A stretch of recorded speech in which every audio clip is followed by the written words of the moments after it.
So, welcome to another edition of the Vandy program. This is a treat for me. It has been ages since I have actually chatted with my guest today. Chat named Matt Dery, who is in Detroit, and he's got, he and I both did the Syracuse thing, which we'll talk about. He's got one foot in the business world and one foot in the sportscasting world. So, Matt, welcome to the show. Dave, great to see you. It's been a long time, like you said, and the WAER brotherhood never dies. So always a pleasure to chat with you, and exciting to catch up. Yeah, it's crazy to throw out, especially this time of year, because we're both, I think, probably lamenting the fact that Syracuse hasn't been to a tournament in before the pandemic. During the pandemic, yes. During the pandemic. So what your thoughts on GMac as the new coach? You know, I have mixed thoughts on it because I want to stay consistent. When you kind of knew the Red Autry era was going to come to an end, and you and I obviously were in school when he was there as a player, I said, I'm not accepting anything but somebody outside the family. I am ready to be done with the Boeheim tree, and let's get someone fresh in here, and let's not make it a family hire. And I was all in for Brian Hodgson. That's who I wanted. And obviously that didn't happen. You got to root for Jerry McNamara. You hope it works out. I mean, one really good year at Siena, two years to turn the program around, so he could do it. But I'm a little mixed on it because I'm excited that there's a buzz. I think that's great. But I also think, I don't know, the family structure, I was ready to move along from that. Yeah, it's weird. I mean, my thoughts were everybody loved Red, right? And the Adrian Autry that we went to school with, great guy. The Adrian Autry as an assistant and Adrian Autry the head coach, everybody loved him. It was probably wrong place, right guy, wrong time for him, and just couldn't get it going. But also this whole NIL era. Yeah. And you're closer to the program, I think, than I am. In that. Do you have any sense if the pocketbook is going to open up any more than it already has? You know, I don't know. I mean, I'm not that close to it. I was up at school for the WAER Hall of Fame inductions in November, and it just sounds like they've got to get everything straightened out. And they weren't. They were scrambling a bit. Obviously, to get Jerry McNamara back is awesome and everything else, but who is conducting the search? It started with the old AD. Now there's the new AD. Finally, it seems like a structure is going to be in place where you've got the new chancellor, the new AD, and the new head basketball coach, and they've got to get it together here. I mean, I am friends with, I'll just use Derek Coleman as an example. All right, Derek doesn't feel that connection to the program that he used to. You and I went to that school because of people like DC. So if you're not getting Jerry's got his work cut out for him to get all the alums back and to really get everybody on board because it hasn't been that way for the last few years. And you're right, the big donors, the biggest, was booted out of there, and Todd Weitzman. There sounds like there's some newer donors coming in and some folks that they're reaching out to, but that's the name of the game now, and they got to get with it because they've been behind on it. But hopefully now we've turned the page and there will be some more positivity there for sure. Yeah, and I also think one of the question marks that I have is I was talking to a buddy on the show last week who's a big St. John's guy, and he was talking about the fact that St. John's has that pipeline, especially now with Pitino as coach. They've got that pipeline into the city schools. And Syracuse could always pull from a few different places, right? But you know, at some point, you got to figure out: are you going to be a regional school again? Are you going to pull the guys like Billy Owens and Derek Coleman from Pennsylvania and from Detroit? Are you going to get the Hopkins types from California? Yeah, the Jerry types from Scranton. Are you going to be more than just a shadow of what the former program looked like? So and. It's crazy. Obviously now, and we're here at the Final Four, you're seeing some pretty big names, Michigan and Arizona, UConn, Illinois. I mean, those are all blue blood programs. The days of the mid-major making it to a Final Four, Florida Atlantic or that looks to be done just because there's a big haves and have not situation. Unfortunately, you're right. When a guy like Brian Hodgson says no to Syracuse, reportedly, allegedly, and goes to Providence instead, a guy like Josh Schertz stays at St. Louis and doesn't want to come to Syracuse. I mean, that's when you have to question what's going on and which schools can do it and which can't. And hopefully Syracuse can again, because the days of, oh, we're the only game in town on ESPN every Monday, every big Monday was always from the Dome. And Syracuse, now everybody's on TV all the time. And so hopefully they can get it back and rolling again, and we can celebrate a basketball program. Absolutely. So talk to me about your career, because we're both, I guess, Gen Xers, and you've been in Detroit for how long? Well, tell me what you're up to these days. Yeah, I've been in Detroit since August of '96. Grew up in Cleveland. Obviously, went to Syracuse, and you and I were on the FM 88 staff together for a little while. You're a few years older than me, Dave, but I won't give that away. And really, I was in radio in Detroit from August of '96 to really March of 2016. I got fired for the second time. Once in Cleveland when the station got sold and we all got let go. It was a sports station, WHK. And then the second time was performance-based. The station wasn't doing well. I was doing afternoon drive. It wasn't working, and I got let go. And that's when in March of 2016, after a pretty long career doing this in Detroit, whether it was Pistons pre- and post-game shows for 11 years during the going to work days, the championship year in '04, University of Detroit play-by-play, worked at WDFN for 13 years, 97 won the ticket for 4, and 105 for 2.5. I just kind of decided I didn't want to do it anymore. And Locked On started in 2016. David Locke, the kind of the proprietor and the genius behind it, started this podcast network, called me and asked me if I wanted to do the Pistons show. He's going to start with NFL and NBA in all of those cities and make it a national network for podcasts. I told him, can I do the Lions show? No offense to the Pistons. And he's like, well, you're the Pistons guy. I said, I love NBA and certainly worked for the Pistons for 11 years, but I want to do the Lions show because football is king. And so I've been doing that for the last 10 years. It's really grown. It's been great. Now you've got Pistons, Tigers, Lions, Red Wings, Spartans, Wolverines, all in this area. And so it's been awesome. And so that has kind of kept me in the business. I do the shows 5 days a week. And then during Lions season, I do them 6 days a week, including Sundays.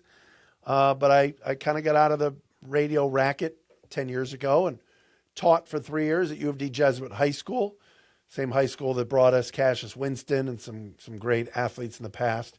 But I taught speech communications and journalism and all of that, and ran the broadcast club, the Sportscast club, and I loved it. I had found my calling. Radio, Dave, really was becoming such a place where it was a nasty business. Some of the people you worked with weren't all pulling in the same direction. And really, I loved teaching. The kids were great. The parents were great. I felt I'd found my calling. But 3 years into it, I kind of had an opportunity and an offer at our financial firm where my wife and I had our money to join them in marketing and business development. So I've been doing that ever since. 7 years at a company called Financial Architects. We have since opened up an exit planning company. Now we're kind of doing an owner readiness company called Freedom First Pathway, where we're working with owners on kind of aligning their life, wealth, and business all in one place. And I do all the marketing and BD for it. So I'm out and about and trying to find clients, bringing people in front of my team, our team. And it's been great. It's been a lot of fun. I work with really good people and been doing that ever since. So kind of 7 years, like you said, in that business world. But then end of the day, about 4:30, 5 o'clock every day, I'm sitting in front of this screen here and talking Lions. So it's been a lot of fun. And every post, I think you and I first connected on, I mean, obviously we've known each other for a while, but first connected in social on LinkedIn, and every post from you is unless it's a, hey, we did a Lions thing and go watch this, but every post is you're at an event. There's always people smiling around you and you're always smiling, and there's you're out there singing the praises of your organization and still keeping one foot in each camp. So how do you, I guess, two-part question, how do you manage, staying on top of the Lions while at the same time you're doing all of your marketing and biz dev work? And then The other question, the other piece of that is what are the things that you learned in the business and the things you learned at Syracuse that have helped position you for the kind of success you're having? Dave, I think it's a great question. And I think the answer is people. I mean, yes, there's AI. Yes, there are robots. I was in Austin, Texas with my wife a couple of weekends ago. Those Waymos are driving around the city. There's more people not driving cars than driving cars in that town. It's nuts. So we are in this technological world and advancements in AI and everything else. But I still believe that it is still about people. You want to work with people. I'm trying to remember who taught me this years ago. KLT, know, like, and trust. You want to work with people you know, like, and trust. There are tons of financial firms here in the Southeast Michigan. There are M&A firms and folks that are doing exit planning, succession planning for businesses and helping business owners get ready for their exit. I get that. But with me, I think what I'm trying to do is just connect with people. Like you said, I'm on, whether it's a Southeast Michigan Chamber event, a Troy Chamber event, which I'm a part of, CAM, Construction Association of Michigan, whoever I'm at, wherever I am, trying to meet people and tell them, hey, can I make a connection for you? Who can I put you in front of? As opposed to a lot of these folks, Dave, that go to these events, talk about themselves, talk products. I sell this, I sell that, I do this, I do that. And people walk away going, I don't want to do business with them. It's a one-way street. They were just yapping about themselves. I believe it's about, hey, who can I introduce you to? And oh, by the way, would love to grab 15 minutes on Teams or Zoom and talk a little bit about what we do and see if it's a fit. I've learned that from folks that I've worked with here. But yeah, going back to Syracuse, it was. I mean, how many times were we told by mentors of ours, guys like Ian Eagle, Sean, Tirico, and others, yes, it's about how good your tape is, but if you don't have the people skills to get that tape in front of folks to go, hey, do you mind listening to this? Or, it won't work. So it's that aspect of not just how good you are on the radio, how good you are at sales, succession, whatever it is that you do, finance. You got to grab people and wow them with some little personality and be inviting. And I think I'm trying to do that. Yeah, it's certainly everything I see on LinkedIn. Thank one you. of the one of the most positive guys out there. So let's talk about the Lions. Yeah. Let's talk about what the 2026 season has in store. It's wild, Dave. I don't know, for years. And like I said, I moved here in 96. The Lions were a laughingstock for decades. And Russ Thomas, worst GM ever. And then they got Matt Millen, worst GM ever. Then they got Bob Quinn, horrible general manager. They have been through some really bad times here. Sprinkle in between a Barry Sanders, a Calvin Johnson, a Matthew Stafford. But for the most part, it is one of the handful of franchises that have never been to a Super Bowl, and that continues. But really now, what is interesting about this franchise is they finally have a really good general manager in Brad Holmes, a really good head coach in Dan Campbell, a proper culture, and they've won 4 years in a row. They've had a winning record. They went from 3 wins to 9 to 12 to 15, and this year they finished in last place in the NFC North, but still won more games than they lost at 9-8. And it was a bad year, and fans have now gotten spoiled a little bit. And they're like, what the hell's happening? The sky is falling. But with that being said, you asked about 2026. It's still a very talented team. They've got a quarterback. Some cities can't say that, and look at Minnesota in the division. They're going to be checking out whether it's J.J. McCarthy or Kyler Murray.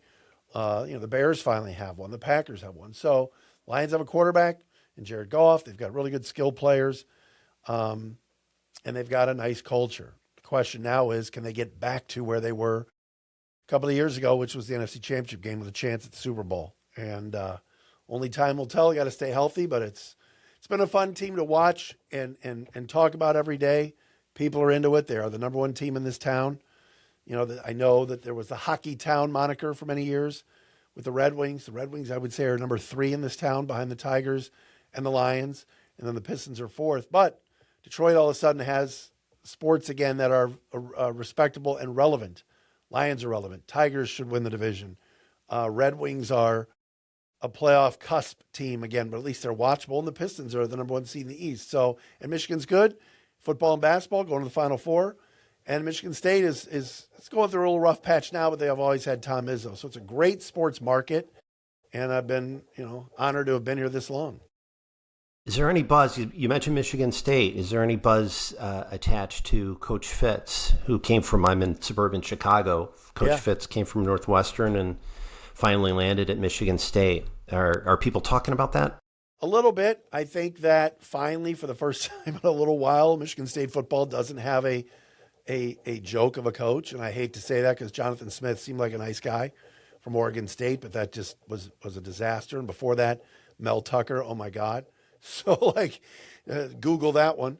But Pat Fitzgerald has brought a lot of relevancy to that program, and they've needed that. Good leadership, good man, and I think he'll win at MSU. I don't know how big he'll win there, but like you said, in this NIL era, as we were talking before about Syracuse, tough sometimes to compete with the team down the street in Michigan, which just, and Dave, this is interesting. I learned this when I moved here 30 years ago.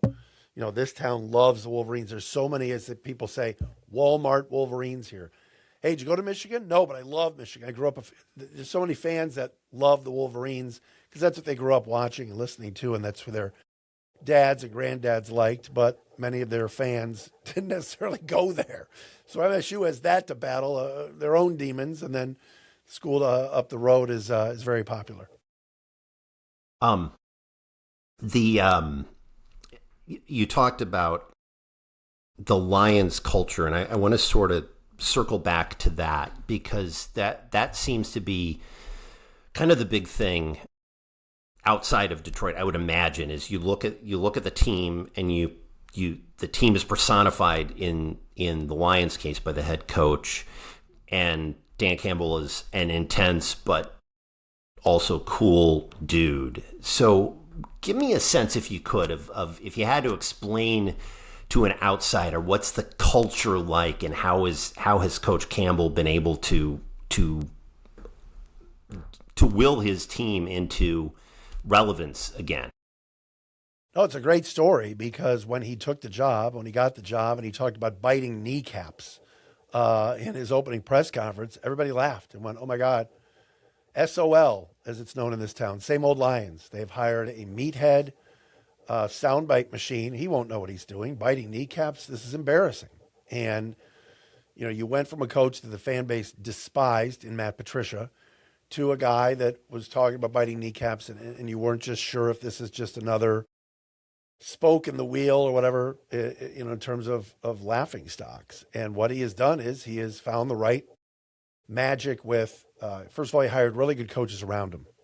And you put good people around you, and you put your ego aside, and you let these assistants do their thing, whether it was Aaron Glenn on the defensive side, Ben Johnson on the offensive side.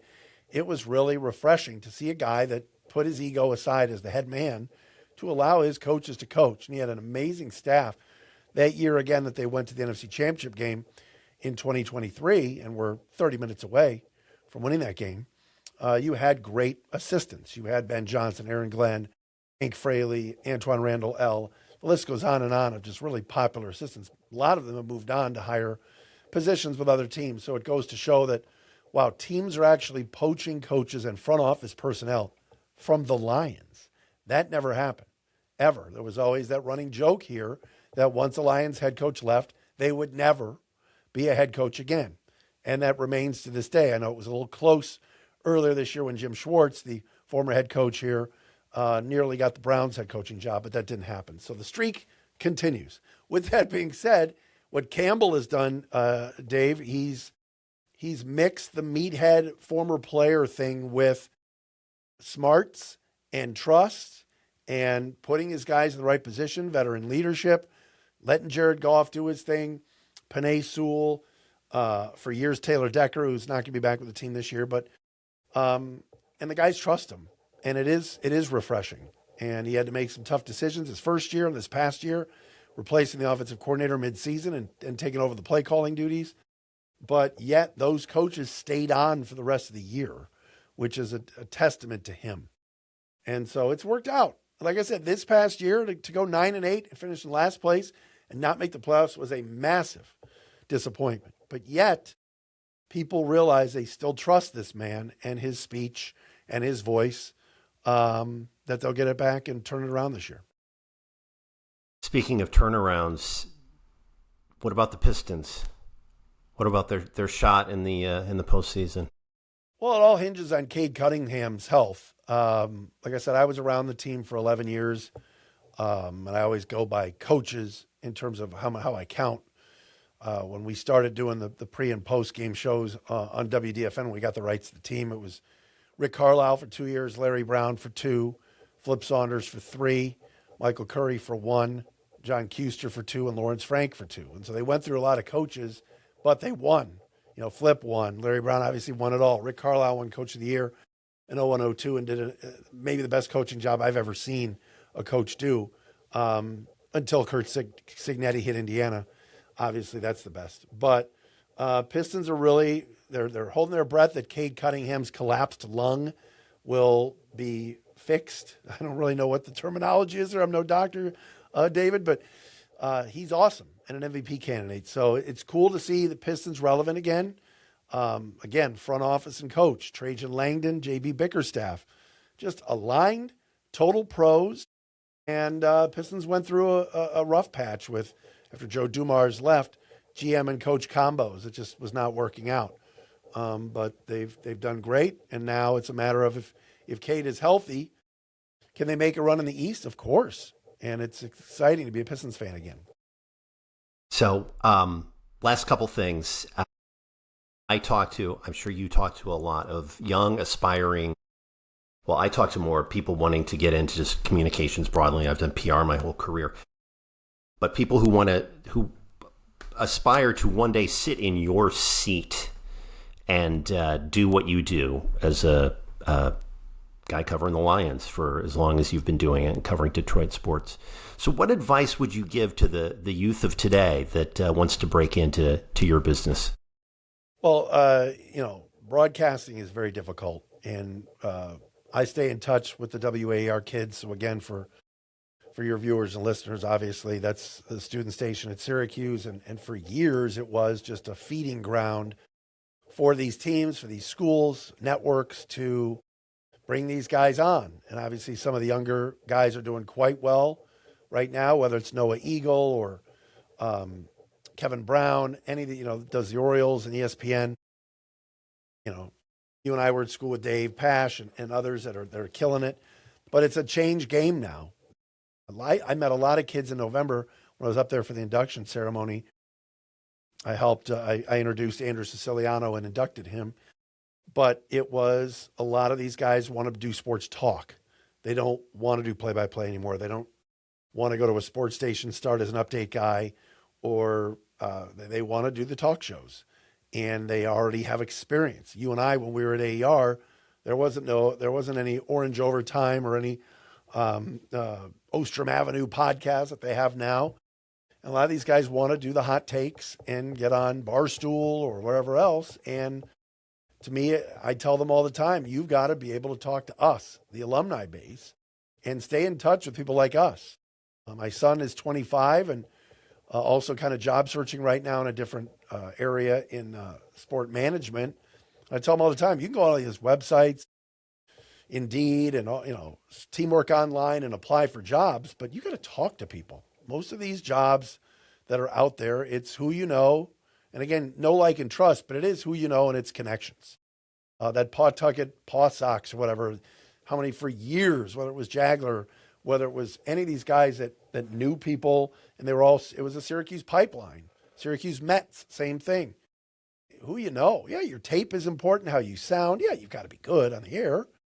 But it's all about relationships. It really is. It goes back to what I'm doing now with business development for these companies.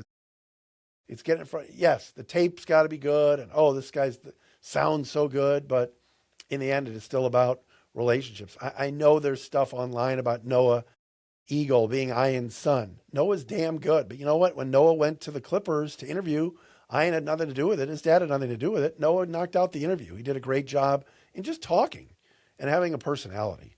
So, that's what I try to tell the youngsters, guys, girls that are trying to get into the business is show off your personality, make sure you're talking to people, getting phone numbers, getting,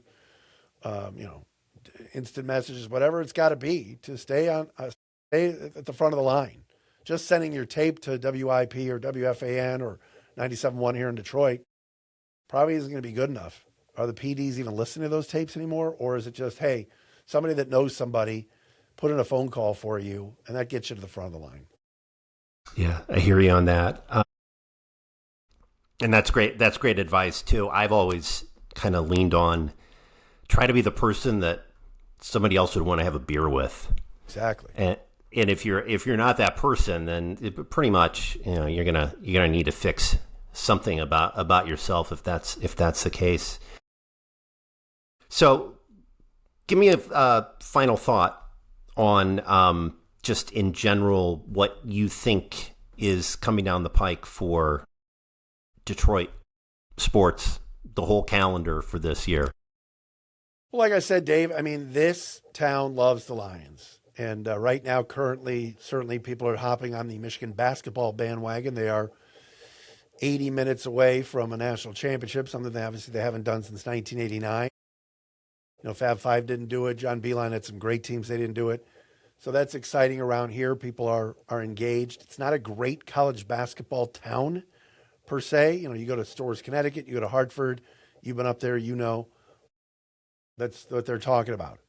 Today, if you're hosting a sports talk radio show in Detroit and you're on 97.1, you're not leading with Michigan basketball, despite them being 2 wins away from a championship. You're talking about the Taylor Decker, Dan Campbell, Brad Holmes scenario where there's some back and forth there with some miscommunication. Dan Campbell's talking today at the owners' meetings in Arizona about moving Penei Sewell from the right side to the left side. It is still a Lions town. Like I said, Red Wings are fighting for a playoff spot. Tigers have just opened the season. Take 2 out of 3 in San Diego. The Scooble stuff is going to be hot because will they trade him? Will they sign him? I don't think they're going to sign him. So there's a lot happening here. Red Wings, will they make the playoffs? But it all starts and ends with this football team behind me. It's amazing how NFL is king and the amount of views I'll get, for draft stuff coming up, but also when we get to May and schedule release. I could do a whole week of shows on the stupid schedule. Let's go game by game. I mean, it's fun. But Lions, NFL is still king here. And the fans here are a little upset. They did not like going 9-8 last year. They did not like Bears and Ben Johnson bypassing them.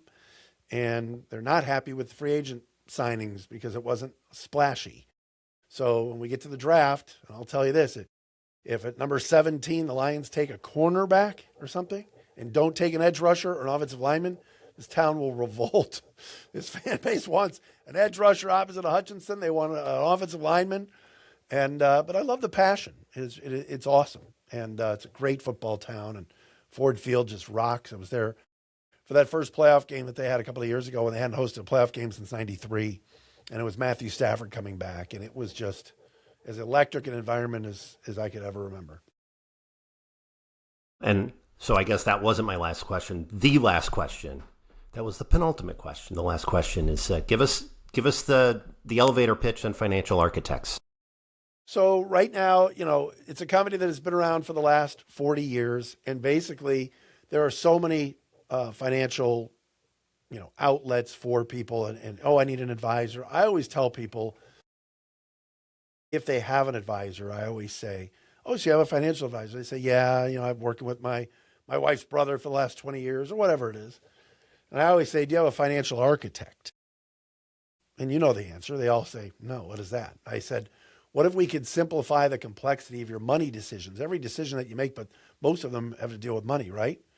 And it's a way of showing them that it's a little bit different. It's kind of a blueprint and an all-encompassing way that we can help you with your money decisions, as opposed to, do you sell annuities or life insurance? Talk about products is boring, and everybody can do that. I'm at Northwestern Mutual. We have the best 401k, whatever, plans. We do real financial planning. Right. I like to just talk to people about, hey, you're a little uneasy about your money decisions. Love to show you what we do.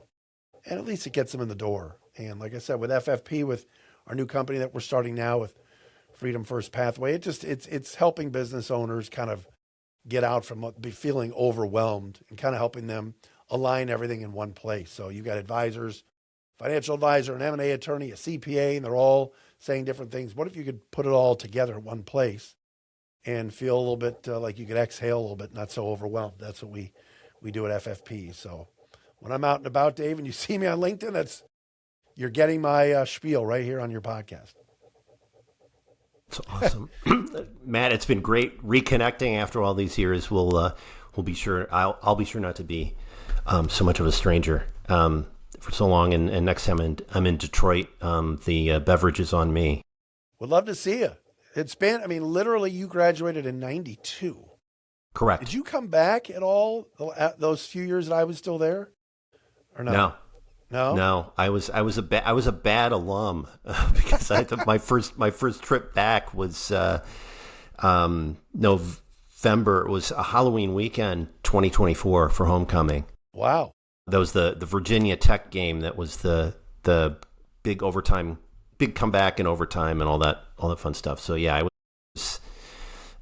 It just didn't happen for the longest time. Wow. But I moved back to the Midwest. Did you go to the station at all, or did you see this? I did, yeah. So I checked out the new the new digs. They were newer since new to me at least. And it was great being back, and the vibe was there was a vibe attached to the football team, and some of that is. We hope it can come back in the days to come. But absolute pleasure catching back up with you. Back at you, brother. It's great to see you, and anytime you need me. And yeah, if you're ever here in Detroit, please let's grab dinner and catch up for real. That'd be awesome. Thanks, man.